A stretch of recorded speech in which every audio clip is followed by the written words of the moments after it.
Hello, in the previous clip we saw how we can put 2 degree of control architecture for a control system to good use. In particular, we saw how it could be employed to minimize the effect of measurement noise while not sacrificing on the overall closed loop bandwidth as far as tracking of references is concerned. That was the first example that we took, and the second example that we took was to demonstrate the ability to achieve robustness in the closed loop response of our system to variation in plant parameters. In particular, we considered the case of a first order plant and we insisted that it have 0 steady state error, 2 DC references and have its dominant dynamics at a particular location. In the numerical example that we considered, it was at S is equal to minus 20.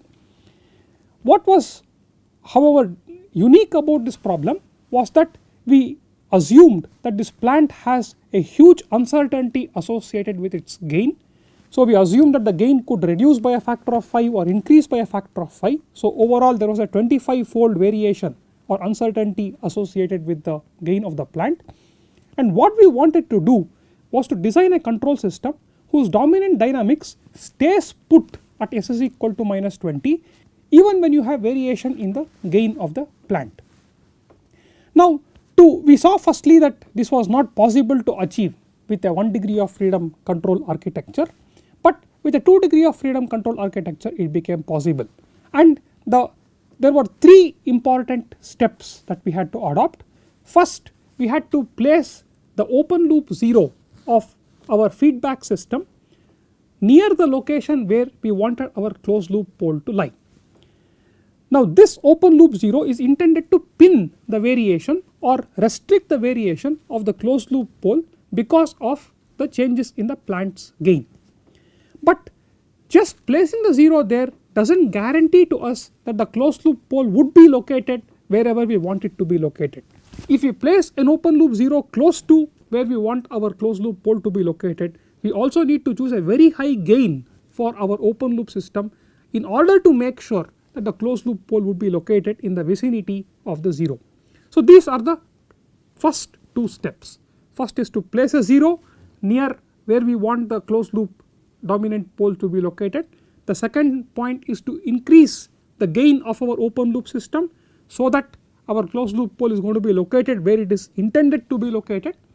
And the third step that we had to undertake was to choose a pre-filter which cancels the effect of this 0. So left to itself, the 0 that we have placed will end up suppressing the dominant dynamics of our closed loop system because they are placed very close to one another. But by choosing a pre-filter in such a manner that it cancels the 0 of our feedback system, we can ensure that the overall transmission function would have the desired dominant dynamics, and because this desired dominant dynamics is located close to the open loop 0, its position will change by a negligible amount when our open loop plant's gain varies by a factor of 25. And we saw in the previous clip spectacular results, very impressive results that showed that the overall variation in the transient response reduced dramatically because of adopting this technique in comparison with 1 degree of freedom control design. The problem that we considered however in the previous clip was a rather simple one. We had a simple first order plant and our overall open loop system was chosen to be of such a kind that we had only 2 branches to the root locus and our control system could never become unstable. Our closed loop poles would always lie to the left half of the complex plane and quite some distance away from the imaginary axis. So that was one simplifying factor that was there in the previous problem that we considered, and the second simplifying factor was that we did not really specify how much of variation in the closed loop pole was tolerable when we had a change in the gain of the plant. Now as engineers, it is only prudent for us to be able to design to the specification.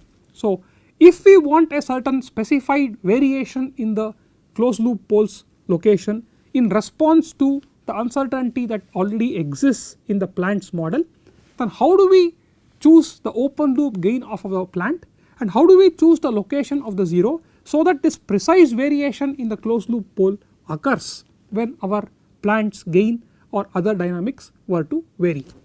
So both these questions remained unanswered. The issue of instability was never encountered, and the issue of quantitative design, where we design our controller in order to meet specified requirements in terms of variation of the dominant dynamics in response to variation or uncertainty in the plant model. Both these questions were not addressed in the previous clip.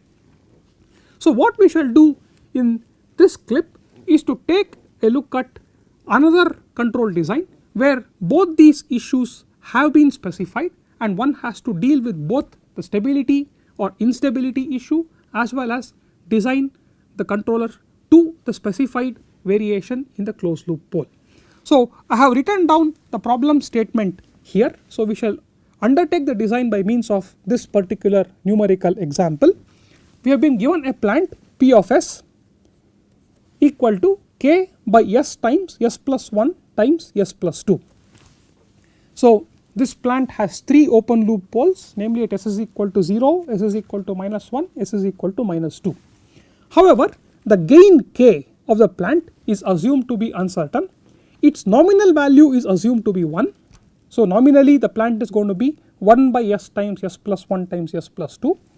However, the gain K can assume a value of 3 or can assume a value of 0.3 or any other value in between these limits. So the gain K can vary between the limits of 0.3 and 3, although its nominal value is going to be equal to 1.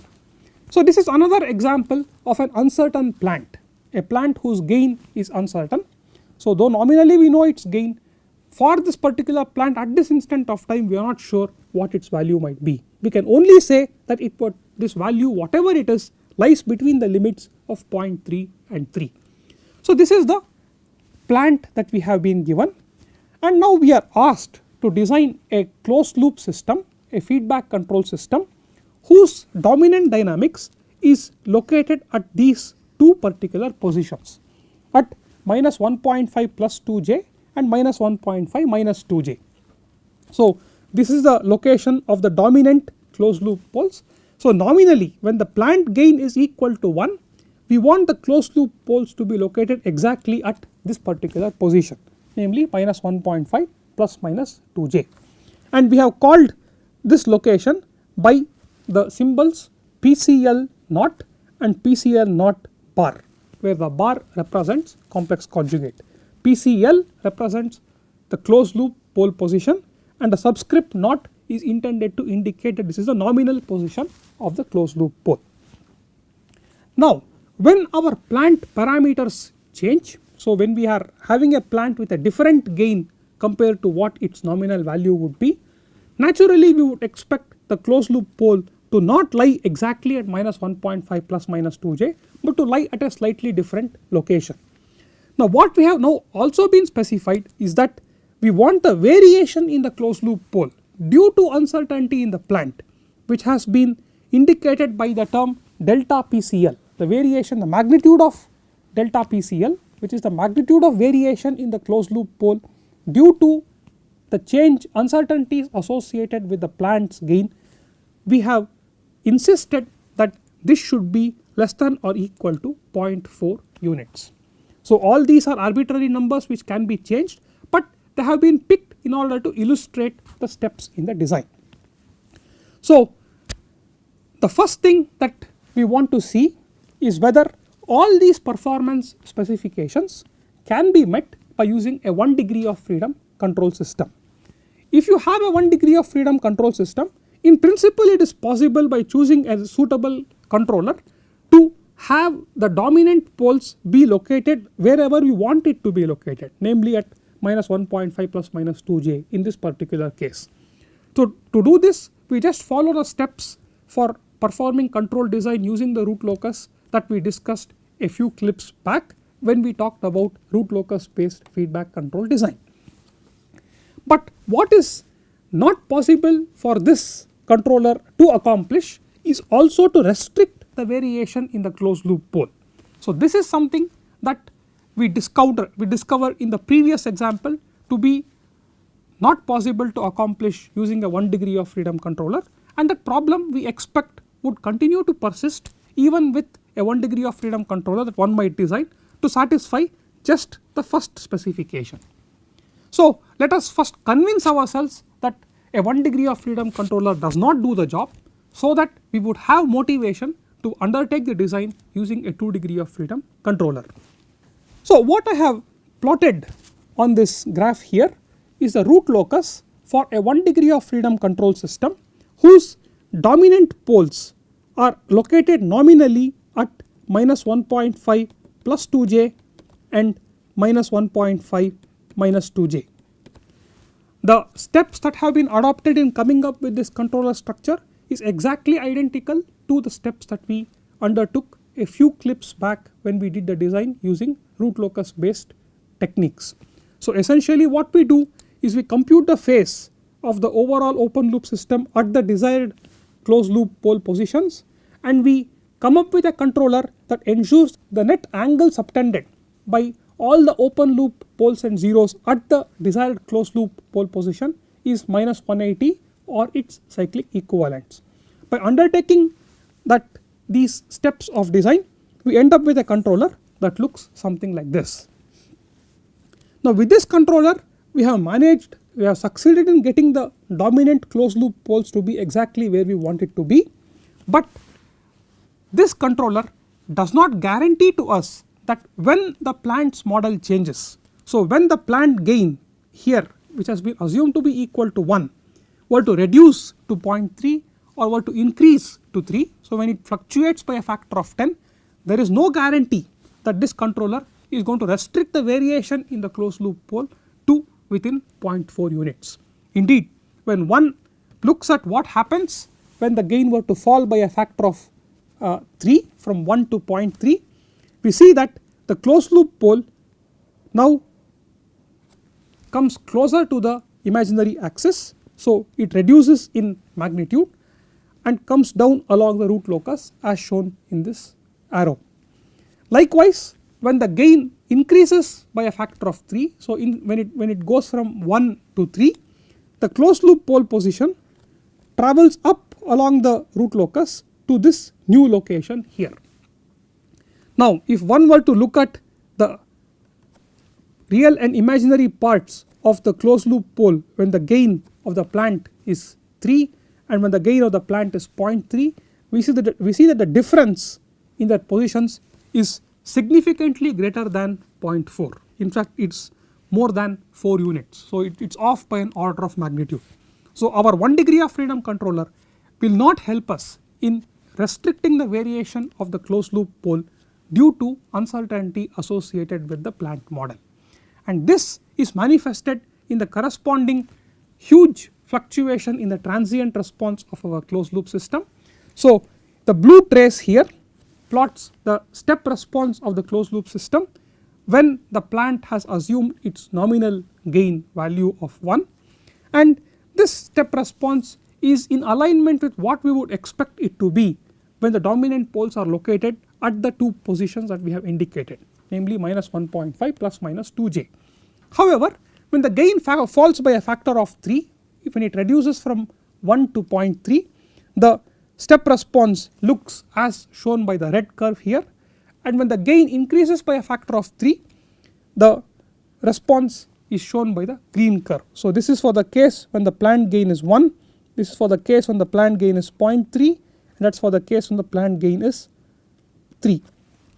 And we see that there is a huge variation in the transient response of our closed loop system due to the corresponding huge variation in the location of the dominant closed loop poles of our system, and hence we cannot employ 1 degree of freedom control to achieve what we have set out to achieve, namely to restrict the variation in the dominant poles to within 0.4 units. We will therefore have to undertake this design using 2 degree of freedom control design. In this graph here, I have located on the complex plane the positions of the 3 open loop poles of our plant. So we have a pole at s is equal to 0, we have a pole at s is equal to minus 1, we have a pole at s is equal to minus 2.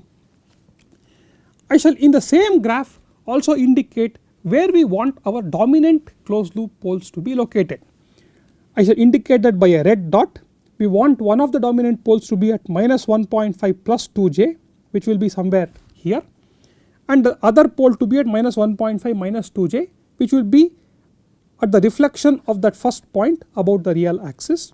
So this point, which we have called PCL naught, is going to be equal to minus 1.5 plus 2j, and this point, which we have called PCL naught bar, the complex conjugate of PCL naught, is going to be equal to minus 1.5 minus 2j.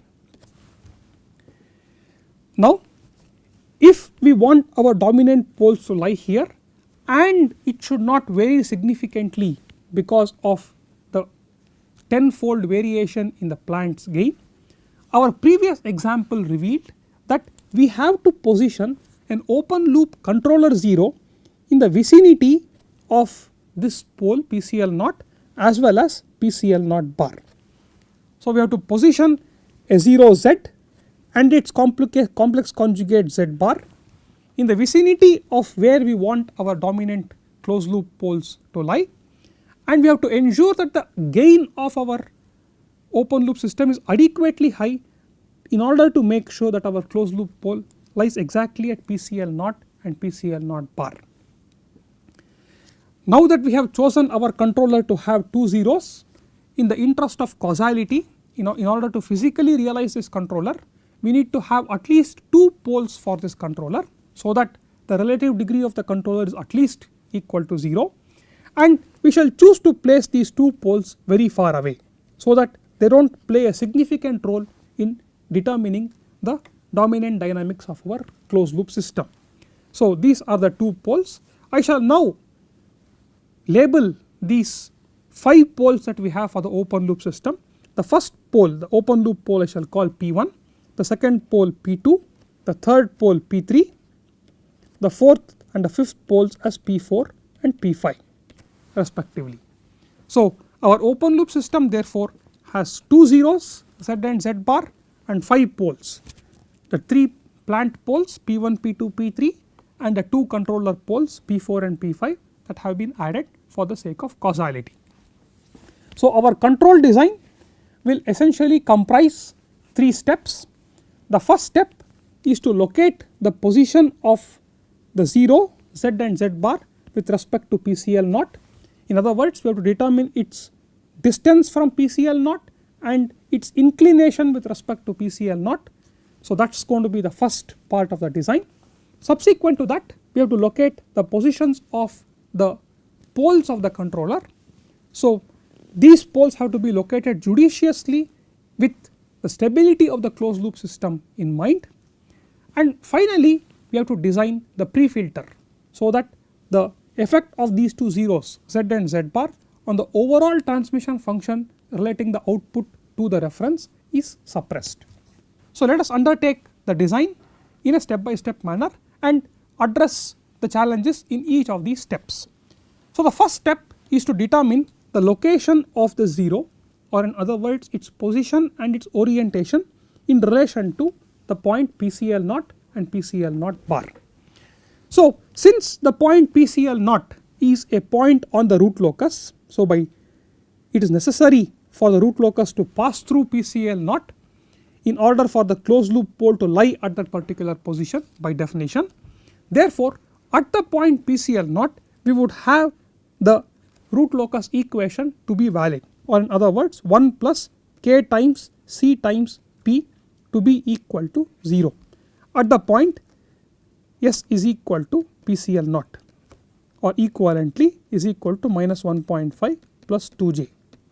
The same thing is going to be valid also at PCL naught bar, but since any analysis that we might perform at the point PCL naught is going to be almost identically applicable to PCL naught bar, we shall not talk about PCL naught bar from this point forward. We shall just focus on the point PCL naught. So what this indicates, what this equation indicates is that we would have the open loop gain k of our system, which is the product of the plant gain and the controller gain, to be equal to minus 1 by c of s times p of s, where our S is going to be equal to minus 1.5 plus 2j. Now we already know that our plant has 3 poles. So this is going to be of the kind 1 by C of S. C of S is a controller which would be of the kind S plus Z times S plus Z bar divided by S plus P4 times S plus P5. That is going to be the structure of our controller. Our plant would be 1 by S times S plus 1 times S plus 2.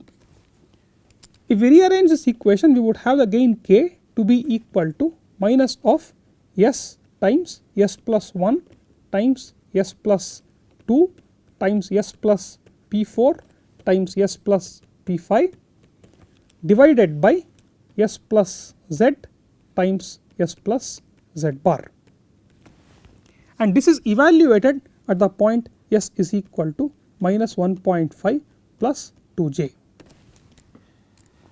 Now this entire expression here has a very neat geometrical interpretation.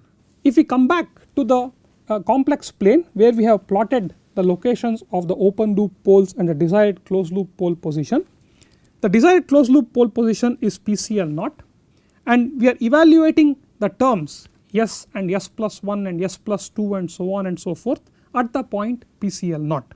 So if you notice, the term S evaluated at the point PCL naught essentially refers to this particular complex number which connects the origin to the point PCL naught.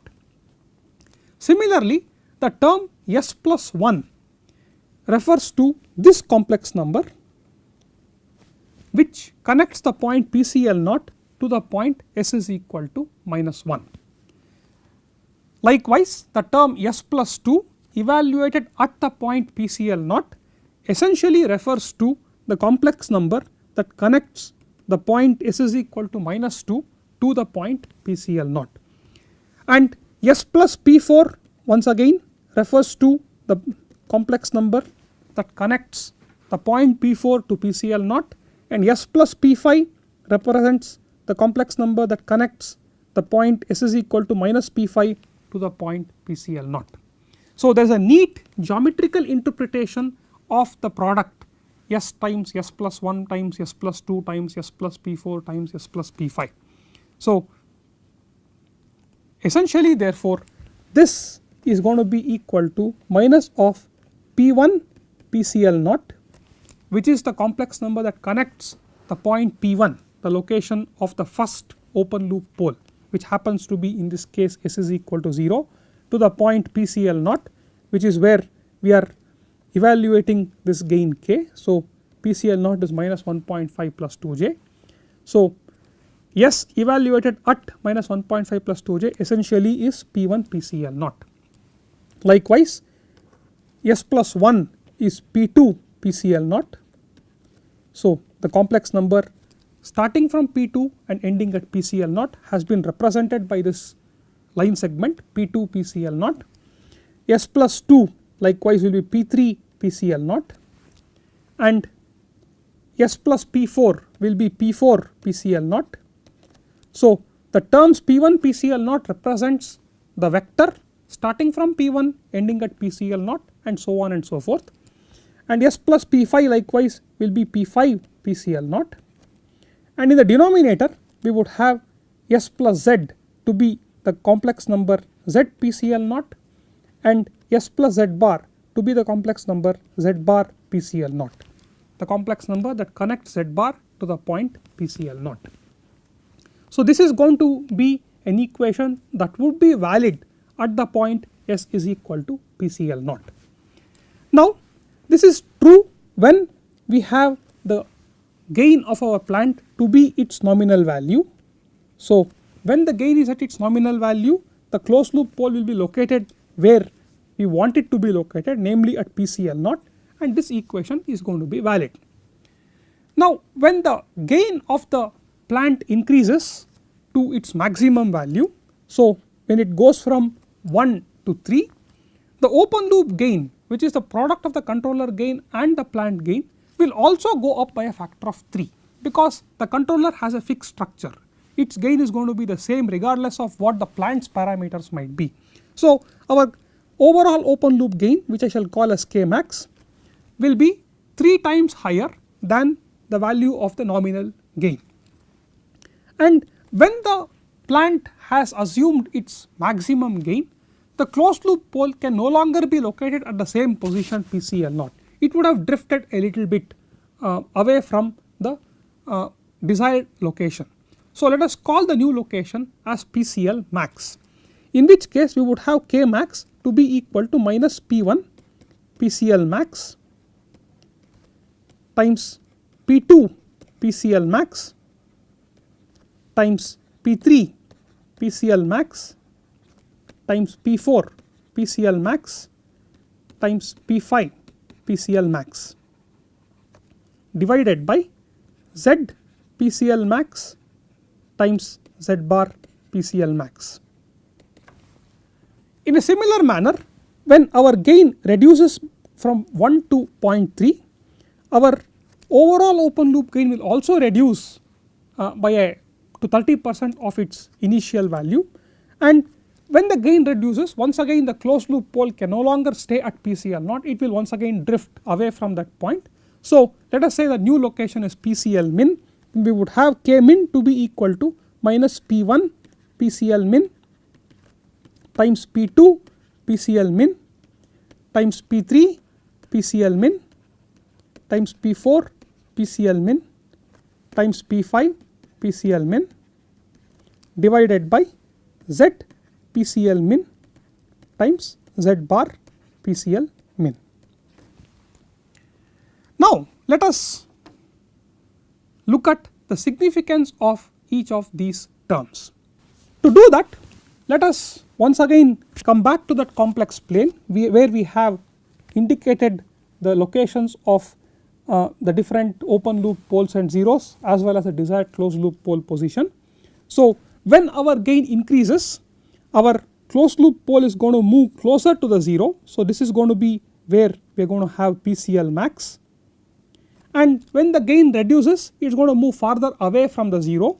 So, somewhere here we are going to have PCL min, and we notice that this variation between the location of PCL max and PCL min has been specified to be 0.4 units. Now, if you compare the complex number P1 PCL0, that is given by this complex number here,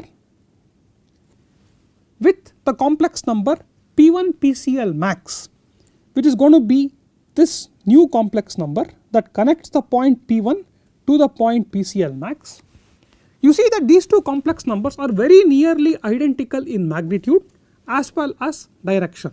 Why is that so? Because we have insisted that the variation in the closed loop pole be just 0.4 units, which is a small number compared to the distances between the different open loop poles and the 0 of the open loop system. Since we have insisted that our PCL max lie fairly close to PCL0, when our open loop gain were to change, the complex number P1 PCL0 and P1 PCL max will be very nearly equal to one another. Likewise, we would have P2 PCL0 and P2 PCL max to once again be very nearly equal to one another, because the point PCL max is located close to the point PCL0. So, this complex number that we have written down here, which represents P2 PCL0, is going to be very nearly the same in magnitude and angle with respect to P2 PCL max. We can undertake the same analysis for P3 PCL0 being equal to P3 PCL max. Likewise, P4 PCL max, P4 PCL0 and P4 PCL max are nearly identical, and the same is going to be true for the point P5 also. When we come to the point Z and Z bar, we see that the point Z bar is also very far away from the point PCL0. Therefore, when the point PCL0 moves just a little bit away due to the increase in gain to the point PCL max, the complex number z bar PCL naught and the complex number z bar PCL max, which are indicated by the two red curves that I just drew here, are very nearly equal in magnitude as well as orientation. Therefore, these two terms will also be nearly equal to one another. When we come to the last term here, z PCL naught and z PCL max, we see that we cannot make this approximation. That is because the point z is by design located very close to the point PCL naught. So, the distance is already very small. So, when our point PCL naught changes to the new location PCL max, which is close to PCL naught, we cannot assume that z PCL max and z PCL naught are nearly equal to one another. In fact, they could be substantially different from one another. With this insight in place, if we now return to the equation that we had written, we have k nominal to be given by this expression and we have k maximum to be given by this expression. And from the analysis that we just undertook, the approximate analysis, we discovered that the term P1 PCL naught and the term P1 PCL max are nearly equal to one another, because PCL max and PCL naught are situated fairly close to one another by virtue of the specification that PCL max and PCL min should not vary, the distance should not vary by more than 0.4 units, which is small compared to the typical distances that we have between the different open loop poles and zeros of our system. Likewise, P2 PCL naught and P2 PCL max were found to be very nearly the same. P3 PCL naught and P3 PCL max were found to be nearly the same, and so also were P4 PCL naught, P5 PCL naught and P4 PCL max and P5 PCL max respectively. We also found that Z bar PCL naught was very nearly identical to Z bar PCL max, because the point Z bar is located very far away from the points PCL naught and PCL max. As a consequence, all these terms are equal to one another very nearly, and therefore we would have k maximum divided by k nominal to be equal to Z PCL naught divided by Z PCL max. Now we can undertake a very similar argument even in case of the other location of the closed loop pole PCL min, when the plant gain drops by a factor of 3. So we would once again have the point PCL min to be located very close to the point PCL naught, and since the points P1, P2, P3, P4, P5 and Z bar are all located very far away from PCL naught and PCL min, we can assume that P1 PCL min is very nearly equal to P1 PCL naught, P2 PCL min is very nearly equal to P2 PCL naught, and so on and so forth. So P4 PCL min is very nearly equal to P4 PCL naught, P5 PCL min is very nearly equal to P5 PCL naught, and Z bar PCL min is nearly equal to Z bar PCL naught. And that what that allows us to do is to write down the second equation, namely K min by K norm is equal to Z PCL naught by Z PCL min. Now we know that in our particular problem the plant gain can increase from 1 to 3, so that the ratio K maximum by K nominal is therefore going to be equal to 3. Likewise, our gain can drop from 1 to 0.3, therefore the ratio K minimum by K nominal is going to be equal to 0.3. Now if we look at these two equations, they give us clues about how the closed loop pole position PCL changes when the plant's gain varies. What the first equation says is that the ratio of Z PCL naught and Z PCL max is equal to 3. Now let us on the left hand side indicate where our 0 is. The 0 in the complex plane is going to be located somewhere here, let us say, and the point PCL naught is going to be located somewhere here. So this is going to be the point PCL naught.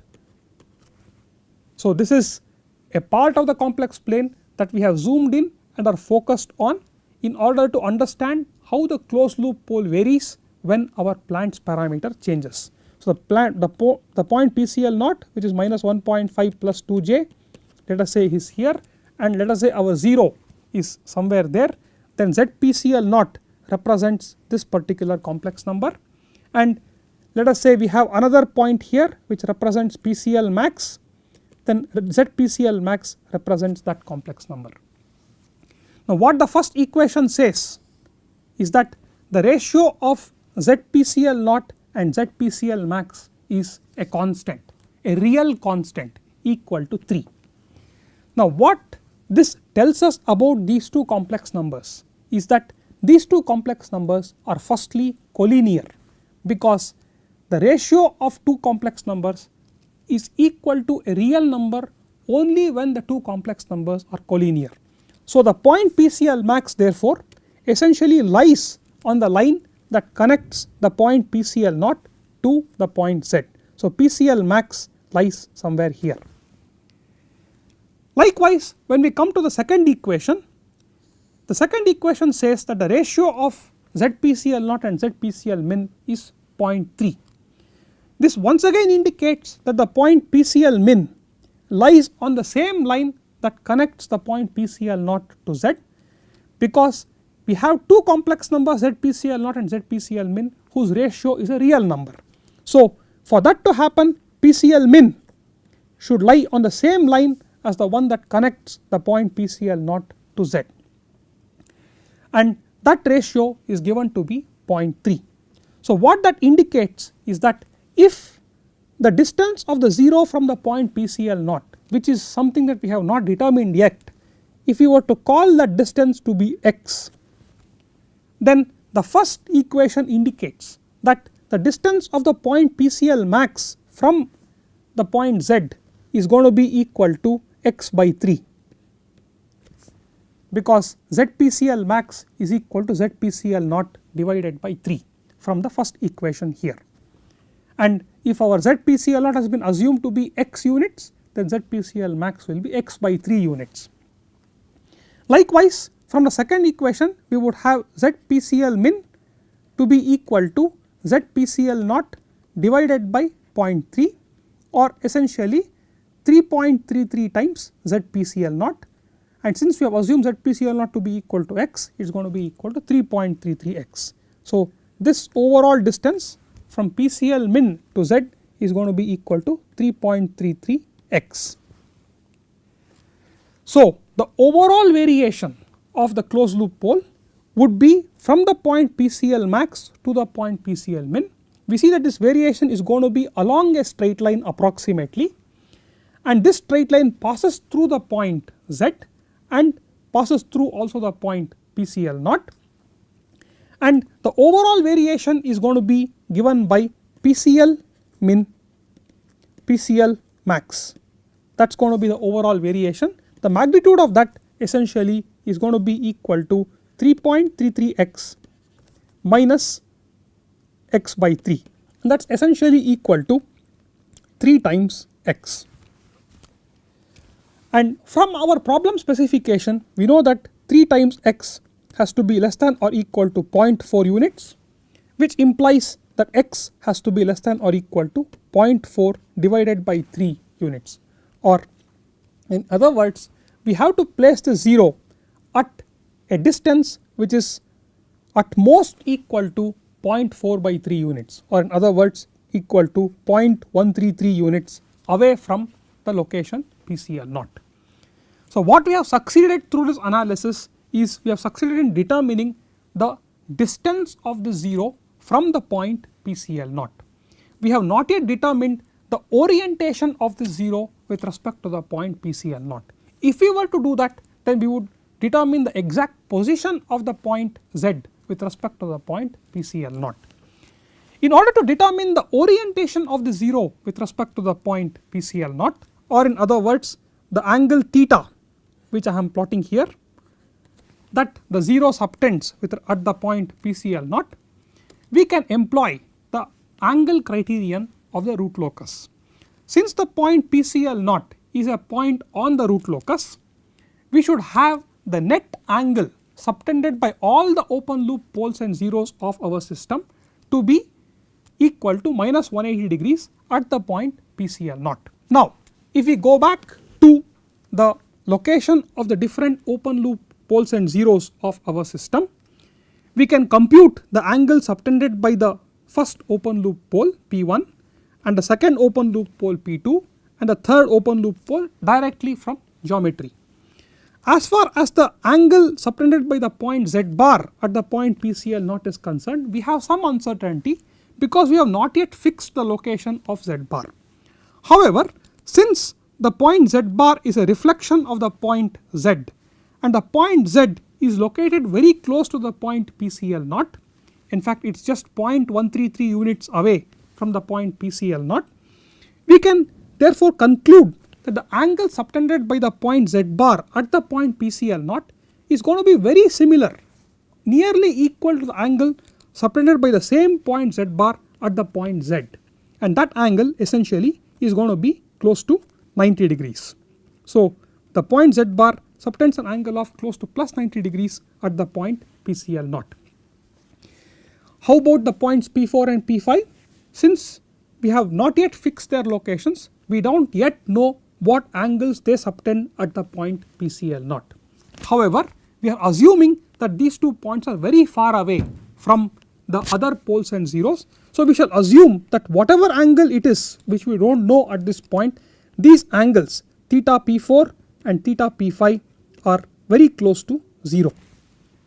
So, with this assumption in place, we would have that the angle of Z PCL naught plus the angle of P1 PCL naught plus the angle of P2 PCL naught plus the angle of P3 PCL naught plus the angle of Z bar PCL naught should together be equal to minus 180 degrees. And we found that the angle of Z bar PCL naught is approximately equal to the angle of Z bar Z, and that is equal to 90 degrees. So, from this equation and by using trigonometry to determine the angles P1 PCL naught, P2 PCL naught and P3 PCL naught, we will get that the angle of Z PCL naught has to be equal to 36 degrees, or in other words this angle theta has to be equal to 36 degrees plus 36 degrees. So, the schematic that we have drawn here is not entirely accurate. In order for the 0 to subtend an angle of plus 36 degrees at the point PCL naught, the 0 has to be located at this particular position, and this should be plus 36 degrees. So, the 0 is located at a distance of 0.133 units from the point PCL naught. We know the location of the point PCL naught, it is minus 1.5 plus 2j, and it subtends an angle of plus 36 degrees at the point PCL naught. With these two bits of information, we can obtain the position of the 0. The 0 position therefore is given by Z is equal to PCL naught, which is the location of the dominant closed loop pole, plus this particular complex number, which is going to be given by 0.133 times e to the power j. The angle subtended by this complex number that connects the point PCL naught to Z with respect to the real axis is going to be given by this angle, which is going to be equal to plus 216 degrees, and therefore the Z location, the location of 0 is given by Z is equal to PCL naught plus 0.133 e to the power j 216, and since 216 is in degrees, we have to convert it to radians. So, I will multiply it with pi and divide it by 180, and this is going to be the location of the 0, and the location of the 0 therefore is going to be given by minus 1.5 plus 2j plus 0.133 e to the power j 216 pi divided by 180. This can be simplified to obtain its exact location, and the location of the 0 other 0 is given by Z bar. It is going to be equal to minus 1.5 minus 2j plus 0.133 times e to the power minus j times 216 pi by 180. So, we have now finished the first step in the design, we have determined the locations of Z and Z bar. Thank you.